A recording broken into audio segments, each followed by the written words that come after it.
Halo semua, kembali lagi dengan gua Oscar Killer. Jadi seperti biasa, ayo kita lanjutin untuk part ke-45 dari manhwa Ranker Rectron Remake ini. Karena pasti kalian sudah tidak sabar untuk kelanjutannya. Sebelum kita mulai ke alur ceritanya, untuk kalian yang suka nonton gameplay game yang pernah gua mainin, bisa cek replaynya di playlist gua atau klik tautan yang muncul di atas. Dan supaya gue bisa buat terus video baru, maka jangan lupa like, share, dan subscribe. Sekalian juga nyalain loncengnya. Oke, kalau gitu jangan lama-lama lagi. Mari kita mulai ke alur cerita part 45. Serangan Lebron sangat dahsyat hingga meledakkan sebuah cahaya biru yang mampu menembus keluar kastil, yang membuat semua yang ada di sana seketika terasa seperti gempa. Hal ini juga dirasakan oleh para pasukan aliansi yang sedang bertarung di luar kastil. Reina pun melihat sumber cahaya tersebut yang akhirnya ia sadari jika tempat itu adalah tempat di mana Ali Boss bertarung dengan Boss Raid. Dan karena cahaya biru ini, semua musuh yang sedang mereka lawan seketika menghilang menjadi asap hitam dan menandakan jika Ali Boss dan Lebron berhasil mengalahkan Edward. Sementara itu, Edward yang sudah tak berdaya masih saja mengeluh akan penyesalannya yang tidak membunuh Lebron saat itu. Ia teringat akan pertarungan sebelumnya yang sama dengan hari ini saat ia dikalahkan oleh Lebron. Menurutnya jika bukan karena Lebron, dirinya pasti sudah menjadi kaisar saat ini dan bukannya Alexander. Namun Lebron mengatai Edward bodoh karena masih saja belum paham jika Alexander sebenarnya lebih kuat dibandingkan dirinya. Setelah mengatakan hal ini, Edward pun akhirnya benar-benar musnah dan dikalahkan oleh Lebron. Alhasil, Ali Boss pun menerima kenaikan XP karena telah berhasil mengalahkan pangeran kedua, Edward, dan menerima 25.000 kontribusi kekaisaran. Sementara itu, Ali Boss masih tak percaya jika Edward yang sedari tadi ia lawan sangatlah sulit. Namun Lebron bisa mengalahkannya dengan satu serangan saja. Penonton pun juga takjub dengan kekuatan Lebron. Apalagi jika tayangan ini sampai ke guild lain, maka sudah pasti akan jadi kegemparan. Kemudian, Lebron mengajak Ali Boss untuk segera kembali ke istana dan melaporkan kemenangan mereka pada kaisar sekarang juga. Penonton yang mendengar hal ini sangat antusias karena mereka ingin sekali melihat istana kekaisaran. Namun harapan penonton langsung sirna karena Ali Boss mengakhiri siarannya saat itu juga. Menurutnya, meskipun sudah banyak user yang sudah pernah pergi ke istana, namun dia merasa tidak bisa membocorkan informasi mengenai kaisar pada mereka. Sesampainya di istana, mereka berdua melaporkan situasi saat ini kepada Kaisar Alexander. Karena sudah mengetahui jika Lebron yang memenggal kepala Edward, Alexander pun bercerita jika memang selama ini adiknya selalu ada di bawah dirinya. Mulai dari politik, berpedang, dan bahkan citra publik. Alexander tidaklah terkenal di antara penduduk kaisar. Alexander terus menyombongkan dirinya dengan berkata jika sudah jelas bahwa dirinya lah yang akan menjadi kaisar. Dan karena Edward tidak terima, pada saat itu penombatan Edward datang dan mengancam dengan pedang. Ali Boss terpaksa mendengarkan celotehan dari sang kaisar sambil berharap dia bisa men-skip bagian ini. Alexander melanjutkan jika sebenarnya selama ini ia juga sudah tahu kalau ada bersembunyi di bagian selatan dan merencanakan pemberontakan. Ia memutuskan untuk membiarkan Alexander sambil terus mengawasinya karena menurutnya saat ada orang yang mengancam tahtanya, ia merasa hidupnya akan berwarna dan terdapat hiburan di dalamnya. Namun karena ia sudah bosan, dia pun menyerahkan Edward kepada mereka. Dan sekarang, karena Edward telah kalah, Alexander pun memuji keberhasilan mereka dan akan memberikan hadiah kepada Ali Boss. Alexander pun memberikan posisi Viscount dari Kekaisaran Yusma kepada Ali Boss. Mendengar hal ini, Ali Boss pun mencoba bertanya kepada Lebron berapa kontribusi yang ia butuhkan untuk menjadi seorang Viscount. Ali Boss pun senang saat Lebron menjawab jika membutuhkan 300.000 kontribusi untuk hal ini karena ia baru mengumpulkan 40.000. Jadi hal ini sangat berguna untuknya. Melihat Ali Boss yang masih kebingungan, Alexander pun bertanya apakah hadiah darinya kurang. Ali Boss pun berteriak dengan senangnya jika hadiah ini sudah cukup untuk dirinya. Ia lalu melihat papan status barunya yang kini memiliki stat baru dan mendapat titel kebangsawanan. Setelah berterima kasih, Alexander menyuruh mereka segera pergi karena dirinya akan beristirahat. Mereka pun menebak jika Alexander membutuhkan waktu untuk berduka. Namun siapa sangka jika Alexander benar-benar tertidur di singgasananya. Saat keluar istana, Alibos tampak begitu senang akan pencapaiannya hari ini. Namun Alexander sepertinya mulai memikirkan apa yang akan terjadi ke depannya, apalagi ia tak menyangka jika harus terseret sampai sejauh ini. Sebelum berpisah, Alibos memulangkan cincin nostalgia kepada LeBron karena ia sudah tak butuh lagi. Hal ini dikarenakan Alibos merasa sudah bisa membuka kelas ketiganya karena sudah mencapai level 200. Setelah menyelesaikan quest ini, melihat perkembangan muridnya, LeBron kagum untuk memutuskan untuk menyudahi ujian yang ia berikan dan langsung menjadikan Alibos seorang kenaik Op Kyoen di bawah divisinya. Dan dengan ini, Alibos otomatis mengalami kenaikan dan mendapat skill baru, yakni Weapon Aura, yang membuatnya dapat mengaktifkan aura senjata. Magic Sensitivity yang dapat mengendalikan Magic Power. Lalu ada Warcry yang membuatnya dikelilingi oleh Magic Power, serta meningkatkan speednya dan menyebabkan damage berkelanjutan kepada lawannya. Tentu saja Alibos sangat kaget karena player lain sangat kesulitan untuk membuka kelas ketiganya.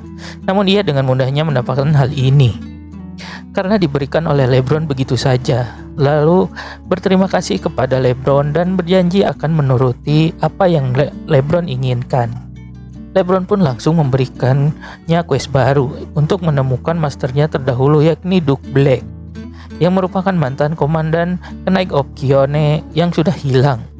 Alibos pun sangat bersemangat karena hadiah dari quest kali ini sangat besar, karena ia akan mendapatkan senjata rahasia Duke Black. Karena jijik melihat muka Alibos yang kegirangan, LeBron pun menyuruhnya lekas pergi sebelum ia memenggal kepala muridnya ini. Alibos pun bertanya bagaimana ia bisa menemukan Duke Black. Namun LeBron pun berkata ia juga sebenarnya tidak tahu karena sudah 10 tahun sejak terakhir kali mereka bertemu. Ia berkata jika Alibos sudah menemukan informasi ini dengan sendirinya. Sementara itu di sisi lain, dua orang terlihat sedang mengawasi Alibos dari CCTV. Mereka adalah Kang San, anggota tim support arena yang khawatir akan kemulusan karir Alibos di dalam arena. Lalu Kim Jin Yong yang juga anggota tim support tak mempermasalahkan hal ini. Namun Kang San merasa Alibos sudah terlalu memonopoli arena mulai dari skenario utama, pet contest hingga King of Masked Combat. Apalagi skenario utama kali ini lebih cepat selesai dibandingkan perkaraan mereka. Padahal mereka memang sudah mengatur jika LeBron lah yang bisa mengalahkan Edward. Namun mereka tidak bisa mempermasalahkan hal ini karena game berjalan dengan lancar, tidak ada bug dan gangguan lainnya. Kang San mengeluh jika masih ada player lain selain Melgard yang membuat mereka bekerja keras sampai sejauh ini. Namun tanpa sepengetahuan rekannya, ternyata Jin Yong dan para petinggi memanglah menyembunyikan identitas Alibos yang sebenarnya, yang adalah Melgard itu, karena ia tidak bisa membocorkan informasi karena takut identitas aslinya akan membuat masalah nantinya. Dan jika sampai ketahuan publik, maka Jin Yong tidak bisa membayangkan bagaimana reaksi mereka dan dampak yang ditimbulkan untuk arena. Sementara itu di rumah, karena hari ini sudah melakukan kerja keras, maka Hyun Bo mengajak Yong Chan untuk makan malam bersama. Selanjutnya Alibos bertemu dengan Sunny yang membawakan informasi baru untuknya meskipun skenario utama telah selesai. Sunny memberitahu jika seorang Dark Mage yang sangat kuat saat ini sedang marah karena markas pemberontaknya telah dihancurkan. Demi membalaskan dendam atas kematian pemimpin dan para pasukannya, sepertinya Dark Mage tersebut akan berencana menyerang kekaisaran. Dan Mage itu memutuskan untuk menargetkan kota Bridge, yang merupakan sebuah kota yang besar di sana. Karena di wilayah itu terdapat banyak dungeon yang berisi para undead, maka mudah untuknya untuk mendapatkan pasukan demi mendukung perencanaan pembalasan dendamnya. Tak hanya itu, karena tempat penyerangannya juga akan meliputi kawasan lain, maka Sunny pun memutuskan untuk mengirim koordinatnya lewat pesan. Alibos pun penasaran bagaimana cara Sunny mendapatkan informasi sebesar ini dari awal skenario utama sampai saat ini. Akhirnya Sunny jujur jika ia adalah murid dari seorang Dark Mage tersebut. Jika ia tahu dari awal bahwa gurunya akan menantang kaisar, Maka ia pun tak mau menjadi muridnya. Tapi berkat hal ini, ia bisa mendapatkan banyak informasi yang berguna bagi Alibos. Alibos pun percaya karena jika seorang dark mage tinggi sudah pasti banyak mengetahui rahasia. Setelah memberikan informasi hari ini, Sunny pun menagih janji Alibos sebelumnya. Namun Alibos yang sibuk pun lupa dan akhirnya membuat Sunny marah. Sunny pun kesal karena Alibos bisa-bisanya melupakan janji collab streaming mereka setelah skenario utama ini selesai. Alibos akhirnya ingat akan hal ini dan mencoba memujuk Sunny yang sudah merajuk. Alibos berkata jika ia bersedia menjadi bintang tamu di streaming milik Sunny sebagai permintaan maaf. Hal ini ia lakukan dengan senang hati karena Sunny telah berjasa memberikan informasi yang sangat berguna untuknya. Sunny pun sangat senang karena jika Alibos masuk ke streaming dirinya, maka sudah pasti ia mendapatkan banyak penonton. Dan lagi Sunny semakin terpesona dengan ketampanan Alibos. Keesokannya, Alibos dikirimi sebuah mobil mewah karena ia sudah membuat kontrak dengan Porsche. Alibos pun segera mengetes mobil barunya dan pergi ke sebuah tempat. Namun sebelum itu, ia tak lupa memberikan sebuah nama untuk mobilnya, yakni Hope. Ternyata Alibos pergi ke Moon's Capital untuk melunasi semua hutangnya. Bos di sana pun terkejut karena belum lama ini Hyunwoo atau Alibos membayar cicilan 5 jutanya. Ia pun penasaran apa yang sebenarnya Hyunwoo sedang rencanakan. Kemudian setelah selesai, Hyunwoo pun pergi dan bersumpah tak mau lagi bertemu dengan mereka. Setelah kepergian Hyunwoo, bos tersebut menelepon seseorang untuk menyebarkan jika putra presiden Kang telah melunasi hutangnya. Sepertinya orang tersebut marah dan menyalahkan bos Moon's Capital. Ia pun kesal karena orang di telepon itu memarahi dirinya, padahal dirinya lah yang sudah mengangkat derajat orang itu. Sementara itu, Hyunwoo akhirnya merasa lega dan bersyukur karena bisa melunasi hutang-hutangnya. Padahal ia tak pernah bisa membayangkan hidupnya bisa berubah seperti ini saat sedang menjadi pekerja paruh waktu. Ia pun semakin bersemangat karena sekarang ia bisa mulai menata hidupnya tanpa harus memikirkan hutang lagi. Kemudian Hyunwoo segera bergegas ke sebuah tempat karena hari itu ia sudah mempunyai janji kepada seseorang. Sementara itu di Nike Management Headquarters, asisten pemimpin menceritakan kehebatan Alibos dalam skenario utama. Kali ini yang membawa LeBron. CEO tersebut bernama Jamie Moore yang memutuskan bercukur setelah diledek oleh Shaq Jong. Lalu asistennya membawakan sebuah profil untuk bintang tamu di live streaming Alibos selanjutnya. Belum jelas siapa orang itu. Namun ia meyakinkan bosnya jika orang ini memiliki kisah yang menarik yang tak hanya bercita-cita menjadi seorang gamers. Jamie pun setuju karena membaca cerita dari profil orang ini yang menurutnya akan mendatangkan monetisasi. Asistennya merasa bersyukur memiliki Alibos dalam perusahaan mereka karena berkatnya saham perusahaan terus meningkat. Namun Jamie merasakan sebaliknya karena semakin berkembang Alibos maka semakin besar pula yang melirik talent mereka. Jadi ia berharap Alibos tidak tergoda oleh manajemen lainnya. Tapi tanpa disangka, asisten mendapatkan kabar jika Alibos sedang bertemu dengan manajemen Adidas. Ternyata mereka sedang melobi Alibos yang menawarkan bayar gajinya 2 kali lipat dibandingkan dengan sebelumnya.